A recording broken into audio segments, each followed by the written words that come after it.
سلام، وقتتون بخیر. داستان امروزمون یه قصه جذاب به اسم ارتش سایه هاست. اگر به محتوای کانال ما و قصه هامون علاقه دارید ممنون میشیم جهت حمایت و انتشار کارهای بیشتر کانال ما رو سابسکرایب کنید و پستامون رو لایک. باد سردی در جنگل میوزید. درختان با صدای خشخش برگ ها مثل زمزمه جادوگران در گوش میپیچیدند. لوک و تالیا دو نوجوان نیمه خدا در دل تاریکی میدویدند. از چند ساعت پیش هیولایی بالدار آنها را تعقیب میکرد. باید جایی پنهان بشیم لوک. تالیا زیر لب زمزمه کرد. نیزه‌اش را در دست گرفته بود. نه، اون داره بوی ما رو دنبال میکنه. باید از این جنگل لعنتی خارج بشیم. اما هنوز صدای بالهای هیولا قطع نشده بود. آنها ناگهان به یک خانه سنگی قدیمی رسیدند، شبیه یک کلیسای فراموش شده. وارد شدند بدون اینکه بدانند این پناهگاه تله است. داخل کلیسا سکوت سنگینی بود. شعله ضعیف یک فانوس روی محراب روشن بود.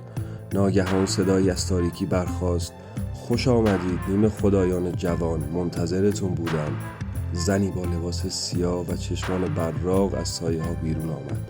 چوب دستیش را در هوا جرقه میزد. او یک جادوگر تاریکی بود. نامش را نگفت، اما فضا با حضورش سردتر شد. میتونم بهتون قدرت بدم، فقط کافی از من تبعیت کنید. لوک دستش را روی شمشیرش گذاشت. تالیا فریاد زد. ما از کسی که بوی مرگ میده پیروی نمی کنیم.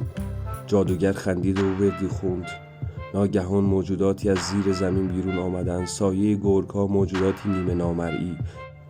تالیا نیزه‌اش را پرتاب کرد و یکی از سایه گورکا را به دیوار کوبید. لوک با سرعت به سمت جادوگر دوید. جادوگر سپری از آتش ساخت و وردی مرگبار خواند، اما لوک به چابکی جا خالی داد. تالیا فریاد زد. باید فانوس رو بشکنی، اون قدرتش رو از نور میگیره. لوک به سمت فانوس پرید. جادوگر فریاد کشید. نه، با شکست فانوس نوری درخشان همه جا را گرفت. سایه گورکا ناپدید شدند و جادوگر ناتوان روی زمین افتاد. جنگل دوباره آرام شد. لوک و تالیا زخمی اما پیروز از کلیسا بیرون آمدند. سپیده دم داشت طلوع می کرد. هنوز خطرهای زیادی در کمینشان بود، اما یک چیز را خوب می دانستند. با شجاعت، اتحاد و نوری کوچک حتی تاریک ترین جادوها هم شکست پذیرند. در همین لحظه صدای زنجیرهایی از پشت بوته ها آمد. ناگهان پسری با موهای بور و چشمهای خسته در حالی که به زنجیر کشیده شده بود از سایه ها بیرون آمد. او گفت خواهش میکنم کمکم کنید، من یک نیمه خدای دیگرم.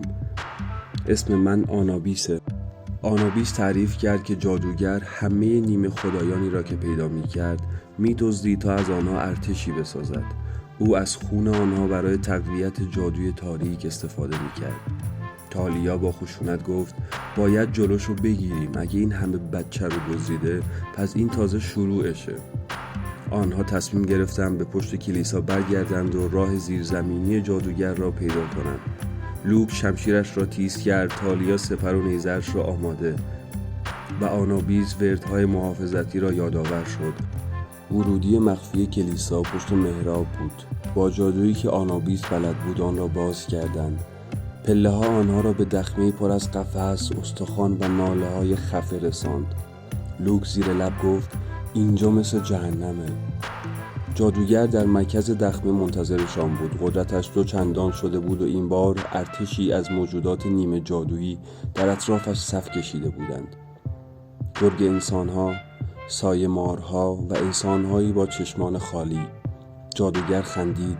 فکر کردید میتونید منو شکست بدید؟ نبردی سهمگین آغاز شد. تالیا با نیروی برق آسمان موجی از انرژی را به سوی دشمنان فرستاد. آنابیس وردی خواند و یک دیوار آتشین ایجاد کرد تا مسیر بازگشت را قطع کند. لوک با شجاعت به دل ارتش دشمن زد.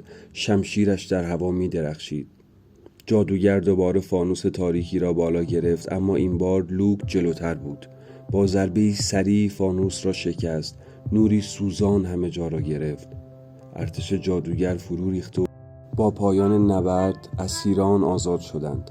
صدای گریه و خنده نیمه خدایان در دخمه پیچید. لوک، تالیا و آنابیس با خستگی اما پیروزی از دخمه بالا آمدند. سپید دم در آسمان نمایان شده بود.